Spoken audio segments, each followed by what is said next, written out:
നമസ്തേ. ജോലി സംബന്ധമായിട്ടുള്ള തടസ്സങ്ങളും ജോലി സ്ഥലത്ത് അനുഭവപ്പെട്ടു വരുന്നതായിട്ടുള്ള ബുദ്ധിമുട്ടുകളും, ജോലി കൃത്യമായിട്ട് സമയങ്ങളിൽ തീരുന്നില്ല, ജോലി ചെയ്യുന്ന സമയത്ത് ശാരീരികപരമായിട്ടുള്ള പ്രശ്നങ്ങൾ, കൈകാലുകളെല്ലാം കഴച്ചൊടിയുന്നു, കൂട്ടുവായിടിയിൽ ഉറക്കം വരുന്നു, വെള്ളം കുടിച്ചോളാൻ വയ്യാത്ത വെപ്രാളം, ഇങ്ങനെ ഒട്ടനവധി ഓരോ വ്യക്തികൾക്കും ഓരോ പ്രശ്നങ്ങളാണ് പറയാനുള്ളത്. നമ്മൾ മനസ്സിലാക്കി വെക്കേണ്ട ആദ്യത്തെ ഒരു കാര്യം, നമ്മൾ ഏത് ജോലിയാണോ ചെയ്യുന്നത് ആ ജോലി ഈശ്വര നിയോഗം ഉണ്ടെങ്കിൽ മാത്രമേ മുമ്പോട്ട് പോകത്തുള്ളൂ. ഈശ്വര നിയോഗം കൊണ്ടാണ് പല പല ജോലികളിൽ നിന്ന് നമ്മൾ ഏതെങ്കിലും ഒരു ജോലിയിൽ അറിയപ്പെടുന്നവനായി മാറുന്നതും, അല്ലെങ്കിൽ ആ ജോലിയിൽ നിന്നുള്ള ഗുണങ്ങൾ നമുക്ക് ജീവിതത്തിൽ അനുഭവപരമായിട്ട് വരുന്നതും. അത് ഈശ്വര നിയോഗം കൊണ്ട് മാത്രമാണ് നമുക്കത് സാധ്യമാകുന്നത്. ഈശ്വരൻ്റെ പ്രസൻസ് ഉള്ളിടത്തോളം കാലം നിങ്ങളെ ജോലിയിൽ തളർത്താൻ ആർക്കും ഒന്നും കഴിയത്തില്ല. അതാണ് ആദ്യം മനസ്സിലാക്കേണ്ട കാര്യം. അപ്പം നമ്മൾ തന്നെയാണ് ആവശ്യമില്ലാത്ത വഴികൾ ഉണ്ടാക്കി വെക്കുന്നതും, ചിന്തിക്കുന്നതും, ദൈവങ്ങളെ കുറ്റം പറയുന്നതും, ഓടി നടന്ന് പൂജകൾ ചെയ്യുന്നതും, പിന്നീട് അതിന് ശേഷം പൂജകൾ ചെയ്യുന്ന ആളുകളെ കുറ്റം പറയുന്നതും, പിന്നെ ക്ഷേത്ര ദർശനമോ അല്ലെങ്കിൽ മറ്റ് സമ്പ്രദാചാര പ്രകാരമുള്ള വഴിപാടിന് പോയാൽ ഉടനെ പറയും കുറേ നാൾ അതിൻ്റെ പുറകെ നടന്നു, ഇപ്പം ഞാൻ ഇതിൻ്റെ പുറകിലോട്ട് പോകാൻ തുടങ്ങി, അതിൽ ചെന്നതിന് ശേഷമാണ് സമാധാനം കിട്ടിയത്. ഇതെല്ലാം പറഞ്ഞുണ്ടാക്കുന്നതാരാ? അവരവർ തന്നെയാണ്.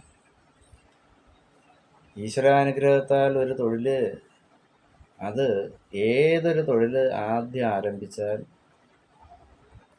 ആദ്യമൊക്കെ വലിയ ബുദ്ധിമുട്ടുകൾ സഹിക്കേണ്ടി വരും. നമ്മൾ ഉദ്ദേശിക്കുന്ന തലങ്ങളിലേക്കൊന്നും എത്തിപ്പെടാൻ പറ്റത്തില്ല. സാമ്പത്തികപരമായിട്ടുള്ള ഒരു ഉയർച്ചയൊന്നും നമുക്ക് കിട്ടണമെന്നില്ല. നമ്മൾ ക്ഷമയോടുകൂടിയും സമാധാനത്തോടു കൂടിയും ഇതെല്ലാം സഹിക്കാനായിട്ടുള്ള ഒരു സന്നദ്ധമായ ശരീരവും വേണം, മനസ്സും വേണം. ഇതെല്ലാം ഇറക്കി വെക്കാം. അത് ആരോടാ? നമ്മുടെ പ്രാർത്ഥനയിൽ കൂടി ഈശ്വര ചൈതന്യന്മാരോട്. നിങ്ങൾക്ക് ഇഷ്ടമുള്ള ക്ഷേത്രങ്ങളിലോ പള്ളികളിലോ എവിടെ വേണമെങ്കിലും പോകാം. എവിടെ പോയി ഇരുന്നാലും ശരി തന്നെ നിങ്ങളുടെ മനസ്സിലുള്ള വിഷമതകൾ അവിടെ അവരുടെ മുമ്പിൽ ഇറക്കി വെക്കുക. അല്ലാതെ മറ്റാളുകളുടെ അടുത്ത് പറഞ്ഞിട്ട് കാര്യമില്ല. മറ്റാളുകളുടെ അടുത്ത് പറഞ്ഞാൽ വരുന്നൊരു വിഷയം വേറൊന്നാണ് വരുന്നത്. അത് ഒരു 6 മാസം കഴിഞ്ഞാലോ അല്ലെങ്കിൽ 1 കൊല്ലം കഴിഞ്ഞാലോ വരുന്ന ഏറ്റവും വലിയൊരു ശത്രുതയ്ക്കാണ് നമ്മളുടെ വിഷമതകൾ ചെന്ന് ഈ വന്ന കാലത്ത് മനുഷ്യരുടെ അടുത്ത് എന്ന് പറഞ്ഞാൽ അവരാദ്യം എല്ലാം കേട്ട് സമാധാനപ്പെടുത്തും, നല്ല കാര്യങ്ങൾ പറഞ്ഞു തരും. നമ്മളവിടുന്ന് നേരെ വീട്ടിലോട്ട് പോകുന്നതിനകം വെച്ച് തന്നെ അവർ ചിന്തിക്കും, വരട്ട്, സാഹചര്യങ്ങളുണ്ടാവും, തക്ക സമയങ്ങളിൽ ഓരോന്ന് ചോദിക്കാം. ദൈവമായിട്ടാണ് ഇതെല്ലാം കേൾക്കേണ്ടി വന്നത്. അപ്പോൾ എൻ്റെ ഒരു അഭിപ്രായം പറയാം, അവനവനുണ്ടാകുന്ന ദുഃഖങ്ങൾ കഴിയുന്നതും അവനവൻ തന്നെ മനസ്സിലാക്കി അതിനൊരു പരിഹാരം കണ്ടെത്തി മുന്നോട്ട് പോകാൻ ശ്രമിക്കുക. രണ്ടാമത്തെ കാര്യം, ജോലി സംബന്ധമായിട്ടുള്ള കാര്യങ്ങൾ, അത് സ്വന്തം ജോലി സ്ഥലമായാലും അതെല്ലാം മറ്റൊരാളുടെ കീഴിലാണ് നമ്മൾ ജോലി ചെയ്യുന്നതെങ്കിലും അത് നമ്മുടേതാണ് എന്നൊരു ചിന്തയോട് കൂടി നമ്മൾ അവിടെ ആദ്യം ചെയ്യേണ്ട കാര്യങ്ങൾ, നമ്മളുടെ മനസ്സ് മടിക്കത്തക്ക രീതിയിലുള്ള ഒരു പ്രവൃത്തികളും നമ്മളവിടെ ചെയ്തു വെക്കരുത്. അപ്പോൾ ഏത് ജോലി ആയാലും നമ്മൾ ആ ജോലി ചെയ്യുന്ന ആയുധങ്ങൾ, അതേപോലെ തന്നെ അതിന് ടൂൾസ്, ആയുധം എന്ന് ഉദ്ദേശിക്കുന്നത് ജോലിയുടെ ടൂൾസുകൾ. അപ്പോൾ എല്ലാ ടൂൾസുകളും വൃത്തിയാക്കി വെക്കുക, അതിൻ്റെ ബാക്കിയുള്ള സർഫസുകളെല്ലാം ക്ലീൻ ചെയ്ത് വെക്കുക, നാളത്തേക്കുള്ള ജോലിക്ക് വേണ്ട എല്ലാ കാര്യങ്ങളും ക്ലീൻ ചെയ്തിട്ട് പോവുക. അപ്പം നാളത്തെ ദിവസം രാവിലെ ഫ്രഷായിട്ട് വന്നു കഴിഞ്ഞാൽ ഇതെല്ലാം മനോഹരമായിട്ട് ഇരിക്കുന്ന കാണുന്നത് തന്നെയാണ് നമുക്ക് മനസ്സിനൊരു എനർജി ഉണ്ടാകുന്നത്. ഇത് എൻ്റെതല്ലല്ലോ, ഇത് പിന്നീട് ആവട്ടെ, ഒരു ജോലി സ്ഥലമല്ലേ, ഇതിങ്ങനെ കിടന്നോട്ട്, നാളെ ആവട്ടെ എന്നൊക്കെ ചിന്തിച്ച് വന്ന് മനസ്സില്ലാ മനസ്സോടുകൂടി വന്നിരുന്ന് കൈകാര്യങ്ങൾ ചെയ്യാൻ നേരത്തായിരിക്കും പെട്ടെന്ന് അശ്രദ്ധ മൂലം ഒരു മുറിവോ ചതവോ ഒക്കെ ഉണ്ടാകും. അപ്പോൾ ഉടനെ അവിടെ വിധിക്കും നാശം, ഇവിടെ വന്നതിന് ശേഷമാണ് ഈ പ്രശ്നങ്ങളെല്ലാം ഉണ്ടായത്, അതിന് തൊട്ട് മുമ്പ് എനിക്ക് ഇങ്ങനൊന്നും ഒരു പ്രശ്നവുമില്ല. വീണ്ടും നമ്മൾ തന്നെയാണ് അവിടെ നാശത്തിലേക്കുള്ള കാര്യം. ഇവിടെ ഞാനിതെല്ലാം പറഞ്ഞു പോകുന്ന കാര്യം, നമ്മളുടെ സ്വന്തമായാലും സ്വന്തമല്ലെങ്കിലും നമുക്ക് ഈശ്വരൻ്റെ അനുഗ്രഹത്താൽ നമ്മളൊരു തൊഴിൽ ചെയ്താൽ ആ തൊഴിലിനെ മാന്യമായിട്ട് സ്നേഹിച്ചും മാന്യമായിട്ട് അതിനെ വിശ്വസിച്ചും, അത് നമുക്കുണ്ടാവണം നമ്മുടെ ജോലിയിലുള്ള വിശ്വാസം. ആ വിശ്വസിച്ചും സ്നേഹപരമായിട്ട് അതിനെ താലോലിച്ച് കൊണ്ടുപോവുകയാണെങ്കിൽ ഒരു കാരണവശാലും ആ ജോലി നമ്മളെ ചതിക്കത്തില്ല. ആ ജോലിയുടെ പരിപൂർണപരമായിട്ടുള്ള എല്ലാ കണ്ടൻറ്റുകളും നമ്മുടെ കൂടെ ഉണ്ടായിരിക്കും. കൂടാതെ നമുക്ക് നമ്മളുടെ മൈൻഡിനകത്ത് അത് സന്ദർഭ സമയങ്ങളിൽ നമുക്ക് ചിന്തിച്ച് ചെയ്തു പോകാനായിട്ടുള്ള എല്ലാ സന്ദർഭങ്ങളും നമുക്കത് വന്നിരിക്കും. അതിൽ ഒരു മാറ്റവുമില്ല.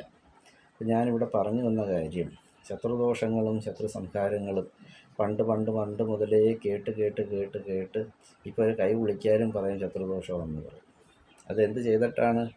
അതൊരു സേഫ്റ്റി പ്രിക്കോഷൻസുകളൊന്നും ചെയ്യാതെ തന്നെ ചെയ്യുന്നതിൻ്റെ ഫലമാണ് ഇത്തരം കാര്യങ്ങൾ ഉണ്ടാകുന്നത്. പിന്നെ ഈ പൂജാതി കർമ്മ കാര്യങ്ങളെല്ലാം നമ്മൾ ചെയ്യുന്നതിന് വേണ്ടി അവരുടെ മനസ്സിൻ്റെ ഒരു സമാധാനത്തിന് വേണ്ടി ചെയ്യുക. അപ്പോൾ ഈ വീഡിയോയിൽ ഞാൻ പറയാൻ ഉദ്ദേശിക്കുന്ന കാര്യങ്ങൾ രണ്ടെണ്ണമാണ്. അതായത് ഒന്ന്, നിങ്ങളുടെ സ്വയം തൊഴിലായാലും അല്ലെങ്കിൽ മറ്റൊരു സ്ഥാനത്ത് നമ്മൾ ജോലിക്ക് പോയാലും ഇതെല്ലാം നീണ്ടു നിൽക്കണം എന്നുണ്ടെങ്കിൽ മുതലാളിയല്ല വിചാരിക്കേണ്ടത്, തൊഴിലാളിയാണ് വിചാരിക്കേണ്ടത്. ഒരു തൊഴിലാളിയുടെ വിജയമാണ് മുതലാളി നല്ല നിലകളിലോട്ട് പോകുന്നത്. അദ്ദേഹത്തിൻ്റെ നിലനിൽപ്പും അദ്ദേഹത്തിൻ്റെ വളർച്ചയുമാണ് നിങ്ങൾക്ക് നാളെയുള്ള ദിവസങ്ങളിൽ നിങ്ങളൊരു മുതലാളിയായി മാറേണ്ടത്. മനസ്സിലായോ? അപ്പം നമ്മൾ അത് ഏത് പ്രസ്ഥാനങ്ങളിലായാലും, നമ്മുടെ വീട്ടു ജോലിയായാലും നാട്ടിലോട്ടുള്ള ജോലികളായാലും, അതല്ല ഉപരി നമ്മളെ വീട്ടിലുള്ളവർ ജോലിക്ക് പോയാലും ശരി തന്നെ, വീട്ടിലുള്ളവരും പറഞ്ഞ് മനസ്സിലാക്കിച്ച് കൊടുക്കേണ്ട കാര്യങ്ങൾ ഇതൊക്കെ തന്നെയാണ്. നമ്മൾ ആരുടെ ഒരു മുതൽ നശിപ്പിക്കില്ല. ഇതെല്ലാം നമ്മളുടെതാണ്, നമ്മുടെ സ്വന്തമാണ് എന്നുള്ളൊരു മനോഭാവത്തോടു കൂടി നമ്മൾ ഏത് ജോലി ചെയ്താലും അതിനും കൂടെ നോവാത്ത വിധം അതിനെ ഒന്ന് സ്നേഹിച്ച് മുമ്പോട്ട് പോയാൽ എത്ര വലിയ ശത്രുദോഷം വന്നാലും ഒന്ന് മാറി നിന്ന് ചിന്തിക്കും, ഇവനെ ഇത് ഏൽക്കണോ വേണ്ടേ എന്നുള്ള കാര്യം. പിന്നെ ദൈനംദിനമായി ഞാൻ നിന്ന് വർക്ക് ചെയ്യുന്ന ക്ഷേത്രത്തിൽ വന്ന് എൻ്റെ അടുത്ത് ഇതെല്ലാം പറയും. ഇത് കേട്ട് സത്യം പറഞ്ഞു കഴിഞ്ഞാൽ ഈ ആളുകളുടെ എല്ലാം ശത്രുദോഷം എന്നിലേക്ക് ബാധിക്കുന്നുണ്ടോ എന്നൊരു സംശയം എനിക്കും ചില സമയങ്ങളുണ്ട്. കാരണം ഇവർ ഈ ആകാംക്ഷയോടുകൂടി വരാൻ നേരത്ത് ഞാൻ ഇങ്ങനെ ചെയ്യണം എന്ന് പറയാൻ നേരത്ത് അവർ പെട്ടെന്ന് ചിന്തിക്കുന്നൊരു കാര്യമാണ്. ബാക്കി എല്ലാ ആളുകളും പറയുന്നത് അങ്ങനെ അല്ലല്ലോ, പിന്നെ ഇദ്ദേഹം മാത്രമല്ല ഇങ്ങനെ ഇരുന്ന് പറയുന്നത്. ഞാൻ എൻ്റെ അനുഭവത്തിൽ കൂടെയാണ് ഓരോ കാര്യങ്ങളും ഇവിടെ പറയുന്നത്. അല്ല ഞാനിത് ഒരു പരസ്യത്തിന് വേണ്ടി മറ്റു കാര്യങ്ങൾക്ക് ഉദ്ദേശിച്ചിട്ടല്ല. നമുക്ക് നമ്മുടെ ദേശവും നമ്മുടെ സമൂഹവും നമ്മളുമായിട്ട് സഹകരിക്കുന്ന ആളുകളുടെ വിഷമതകളും അവരുടെ ഉയർച്ചകളും, നാളെ അവർ ഉയർന്ന് ഓരോ പൊസിഷനിൽ പോയാൽ നാളെ നമുക്ക് എന്തെങ്കിലും ഒരു ആവശ്യം ഉണ്ടെങ്കിൽ അവിടെ ചെന്നാൽ അവരിൽ നിന്നൊരു സഹായം നമുക്ക് കിട്ടുമല്ലോ എന്നുള്ളൊരു പ്രതീക്ഷയോടുകൂടിയാണ് നമ്മൾ അവരെ ഉപദേശിക്കുന്നത്. അപ്പം ഒരു ഉപദേശകനായിട്ടിരിക്കുന്നതല്ല ഒരു കാരണവശാലും. എന്തോ എൻ്റെ മനസ്സിൽ അങ്ങനെയൊക്കെ തുറന്ന് പറയണം എന്നൊരു തോന്നലുണ്ടായപ്പം ഇത്തരം കാര്യങ്ങൾ ചെയ്യുന്നു എന്നുള്ളതേ ഉള്ളൂ. പക്ഷേ ഇന്നിവിടെ പറഞ്ഞു വന്നതിൻ്റെ ഒരു മെയിൻ കാരണം ശത്രുദോഷം. അപ്പം ശത്രു ഉണ്ടെങ്കിലായാലും ഇല്ലെങ്കിലായാലും, ദോഷം വന്നാലും വന്നില്ലെങ്കിലും നമ്മൾ ചെയ്യേണ്ട ഒരു കാര്യം, പരാശക്തിയായ ദേവി ഭദ്രകാളി അമ്മയെ പ്രാർത്ഥിക്കുക.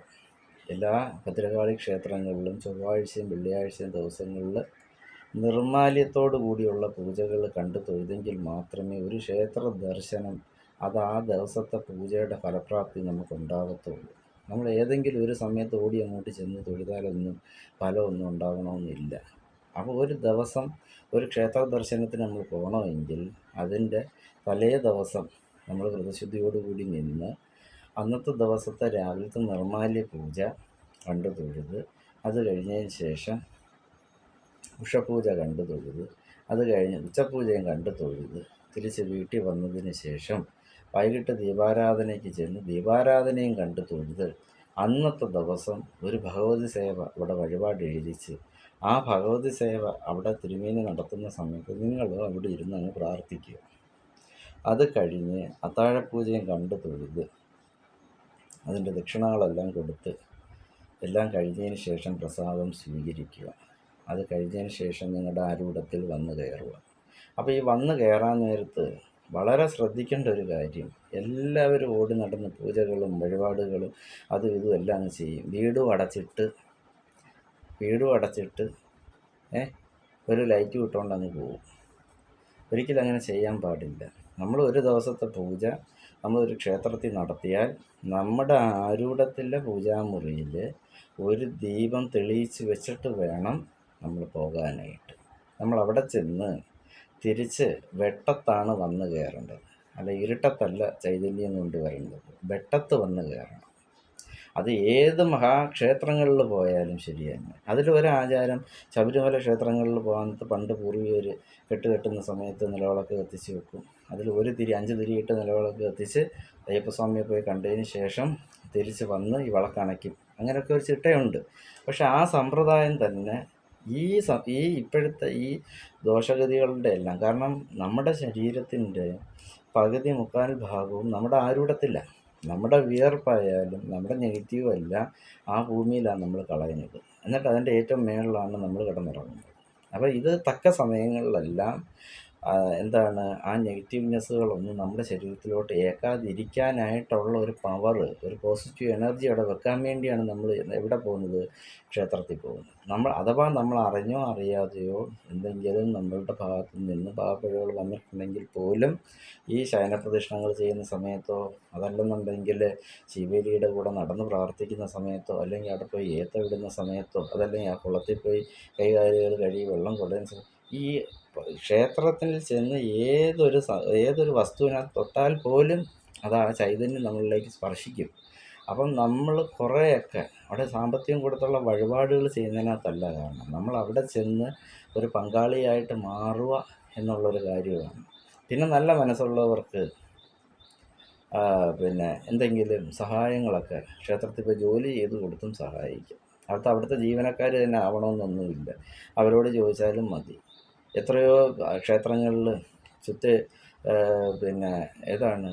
ദീപം കത്തിക്കത്തക്ക രീതിയിലുള്ള ചുറ്റമ്പലത്തിനകത്ത് ദീപം വെച്ചിട്ടുണ്ട്, വിളക്കുകൾ. അപ്പം അതെല്ലാം കരി പിടിച്ച് എത്രയോ ക്ഷേത്രങ്ങളിൽ കിടക്കുക. ഇതെല്ലാം ഉദ്ഘാടനം കഴിഞ്ഞ് 1-2 ആഴ്ച അതിങ്ങനെ തിളങ്ങിയിരിക്കും, പിന്നീട് അത് കഴിഞ്ഞ് മങ്ങിയിരിക്കും. ചില ക്ഷേത്രങ്ങളിൽ അത് കൃത്യമായിട്ട് പരിപാലിച്ച് പോകുന്നുണ്ട്. അപ്പോൾ അങ്ങനെയൊക്കെ ഉള്ള ക്ഷേത്രങ്ങളിൽ നമ്മൾ ചെന്ന് തൊഴുതിട്ട് കുറച്ച് നേരമൊക്കെ നമ്മളവിടെ ഇരുന്ന് കാര്യം പറച്ചിൽ മാറ്റി വെച്ചിട്ട് അവരോട് ചെന്ന് പറഞ്ഞാൽ അവർ തുണി തരും. ആ തുണിയും മേടിച്ച് നമ്മളിങ്ങനെ ഓരോ വിളക്കുകളും തുടയ്ക്കാൻ നേരത്ത് നമ്മളുടെ മനസ്സിനകത്തുള്ള വിഷമഗതികളെ എല്ലാം തുടച്ചങ്ങ് മാറ്റണം അതുവഴിയെന്ന്. അപ്പോൾ അതെങ്ങനെ അത് തിളങ്ങും? അതേപോലെ തന്നെ നമ്മളുടെ ചൈതന്യം നമുക്ക് വർദ്ധിക്കും. നമുക്ക് വീണ്ടും ക്ഷേത്ര ദർശനം ചെയ്യണമെന്നൊരാഗ്രഹം വരും. അതുകൊണ്ട് നമുക്ക് ഓരോ കാര്യങ്ങൾ മനസ്സിലാക്കാൻ പറ്റും. അതോടുകൂടി നമ്മളുടെ മൈൻഡ് ഉണർന്നു വരും. പിന്നീട് ഒരു കാരണവശാലും നമ്മളെ ഫേസ് ചെയ്യുന്ന ആളുകളുടെ മുമ്പിലൊന്നും നമുക്ക് ശത്രു മനോഭാവം നമുക്കില്ലാതെ വരും. അവർക്കും ഉണ്ടാവാതെ വരും. നിങ്ങൾ തമ്മിൽ ഐക്യതയുണ്ടാവും. തുടർന്ന് എല്ലാ കാര്യങ്ങളിലും ഒരു ദൈവീകത്തോടു കൂടി പോകാൻ പറ്റും. പൂർണ്ണ ചൈതന്യം അവിടെ സിദ്ധിക്കും. നമുക്ക് നാളെ എന്നുള്ളൊരു കാര്യം ചിന്തയോടുകൂടി ഇന്നേ ഓരോ കാര്യങ്ങൾ പ്രിപ്പയർ ചെയ്യാൻ പറ്റും. അപ്പം നമുക്കൊരു ദിവ്യത നമുക്ക് തന്നെ ഉണ്ടാകും. ആ ദിവ്യതയാണ് നമ്മളിലുള്ള ഈശ്വര ചൈതന്യവും ഈശ്വരാധീനവും നമ്മളുടെ കുലദേവതകളുടെ അനുഗ്രഹങ്ങളും പൂർവികരുടെ അനുഗ്രഹങ്ങളും പിതൃക്കളായിട്ടുള്ള വ്യക്തികളുടെ അനുഗ്രഹങ്ങളും കുടുംബ പിതൃക്കളുടെ അനുഗ്രഹങ്ങളും സർപ്പദേവ അനുഗ്രഹങ്ങളും ഇതെല്ലാം നമുക്ക് വഴിയാമണ്ണം പതുക്കെ ഓരോ സന്ദർഭ സമയങ്ങളിൽ നമുക്കത് കിട്ടിയിരിക്കും. അതിലൊന്നും ഒരു മാറ്റവും ഇല്ല. പക്ഷേ ആദ്യം നമ്മളുടെ മനസ്സിലുള്ള ചിന്തകൾ നെഗറ്റീവ് എന്നുള്ള ചിന്തകൾ മാറ്റുക. എപ്പോഴും നമ്മൾ പോസിറ്റീവായിരിക്കണം. ആ പോസിറ്റീവ് എന്ന് പറയുന്ന ആ മൈൻഡാണ് നമ്മളെ എല്ലാ കാര്യങ്ങളിലും മുമ്പോട്ട് നയിക്കുന്നത്. ആ നയനം എന്ന് പറയുന്ന ആ കണ്ണിൽ നമുക്ക് കാണാൻ പറ്റാത്ത ആ അദൃശ്യ ശക്തിയെ നമ്മൾ ഈശ്വരൻ്റെ പ്രസൻസായിട്ട് തന്നെ ചിന്തിച്ച് മുമ്പോട്ട് പോകണം. അപ്പം ചൊവ്വാഴ്ചയും വെള്ളിയാഴ്ചയും ക്ഷേത്രദർശനം, ദേവിയുടെ അനുഗ്രഹം, എല്ലാ കൃപാകടാക്ഷങ്ങളും എല്ലാ ഭക്തർക്കും ഉണ്ടാവട്ടെ. ഈ ഒരു കാര്യം നിങ്ങൾ മനസ്സിരുത്തി ഇതൊന്ന് ആലോചിച്ചതിന് ശേഷം ഇതൊന്ന് ചെയ്തു നോക്ക്. അപ്പോഴറിയാം അതിൻ്റെ ഗുണഗതികൾ എങ്ങനെ നിങ്ങൾക്കുണ്ടാകും എന്നുള്ളത്. അതുകൊണ്ട് ഒരു പ്രസ്ഥാനത്തും ആവശ്യമില്ലാത്ത കാര്യങ്ങൾ, മുള, ആവശ്യമില്ലാത്ത പട്ട്, ആവശ്യമില്ലാത്ത സാധനങ്ങളെല്ലാം കൊണ്ടുവന്ന് തൂക്കി വാരിയിട്ടേക്കും. അപ്പോഴിത് ശ്രദ്ധിക്കാത്തവനും ഇത് ശ്രദ്ധിക്കും. ഇതെല്ലാം തൂക്കി വാരിയിട്ടേക്കുന്നേ. ഇത് ഒരാൾ തല കുത്തി നിന്ന് കഴിഞ്ഞാൽ ബാക്കി ഒരാളത് കണ്ടിട്ട് അതേപോലെ പ്രവർത്തിക്കുന്നൊരു കാലഘട്ടം ഇതല്ല. അതുകൊണ്ട് ഞാനിതൊരു പുസ്തകം നോക്കി കാണാപ്പാഠം പഠിച്ച് വെച്ച് ഇന്നത് ചെയ്യണം, ഇന്നത് പറയണം എന്നൊന്നും പറയാൻ കടൽ പോലെ കിടക്കുന്ന കാര്യങ്ങളാണ്. ഇതിപ്പോൾ ഇങ്ങനെ ഇരുന്നാലൊന്നും പെട്ടെന്നൊന്നും തീരത്തില്ല. ഒരുപാട് കാര്യങ്ങൾ പറയാനുണ്ട്. പക്ഷേ എങ്കിലും നമ്മൾ ഷോർട്ട് ചെയ്ത് കുറേശ്ശെ കുറേശ്ശെ പറഞ്ഞു പോകുന്നു എന്നുള്ളതേ ഉള്ളൂ. ഇതിൻ്റെ ഒരുപാട് കാര്യങ്ങളുണ്ട്. നമുക്കതെല്ലാം ഇരുന്ന് പറയാൻ പറ്റത്തില്ല ഈ ഒരു വീഡിയോയിൽ.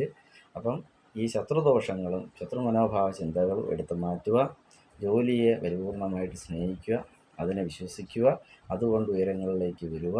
അത് നിങ്ങളെ അനുഗ്രഹിക്കും. ഈശ്വരാനുഗ്രഹം നിങ്ങൾക്കുണ്ടാവട്ടെ. ഗുരുദേവൻ്റെ അനുഗ്രഹവും നിങ്ങൾക്കുണ്ടാവട്ടെ.